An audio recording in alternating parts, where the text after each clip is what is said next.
idea ya dunia nilikuwa nao almost 2 years ago, lakini nilikuwa nasema siku nikiwa na hela nyingi nitaifanya, kwa sababu nilikuwa naiona kubwa. Lakini huwezi amini, nilikuja kuifanya nikiwa na zero budget. Yani nilikuwa natamani niifanye nikija kuwa na hela, lakini nikadrop, nikafulia, nikafilisika, nikasema sasa the only idea ambayo itanirudisha kwenye maisha ni dunia. Kwa hiyo nikaanza kuifanya nikiwa sina hata 100. Yaani hata kipindi hicho nilikuwa nafikiria, nilikuwa na kelele, ngoja kuanza kuifanya nikiwa sina hata 100. Mwenyezi Mungu aniona. Yaani location nilikuwa naomba.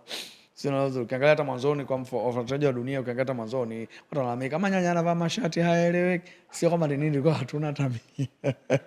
Kwa hiyo kilichopo watu mambo ya yes, kwa the only iliyokuwa inabeba dunia mwanzoni, it was only idea, not budget, to be honest.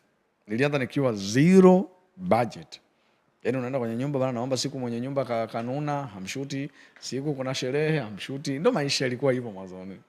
Yes, na hiyo ndio watu hawajui. Yaani dunia mimi nimeianza na zero budget. Wakati mwanzoni nilikuwa nategemea nije nianze nikiwa niko vizuri. Lakini Mwenyezi Mungu kuna maisha nikapitia hapo katikati, nilifulia kabisa. Yaani kabisa. Total nikasina hata 50. Na nikasema sasa narudije? Na kazi yangu mimi sanaa. Manake ili urudi, kwa sababu mimi nilikuwa nimeacha hii YouTube yangu almost 1 year sijapost chochote. Nilikuwa kipindi hicho na manage Kicheche, kwa tulikuwa tunashutia kwenye YouTube ya Kicheche. YouTube ya Kicheche ikaibiwa. Tukaenda kwangu kurudi, nikaachana na Kicheche, na ndo msanii nilimtanguliza mbele, ndo identity. Kwa muda huo nikabaki mtupu. Sina YouTube, yani YouTube inaoingiza hakuna, sina hela nzuri.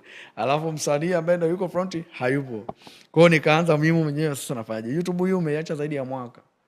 Inaingiza views 10,000 ngapi, unafanyaje? Kwa hiyo ilibidi nirudi na kazi ambayo lazima iwe hit.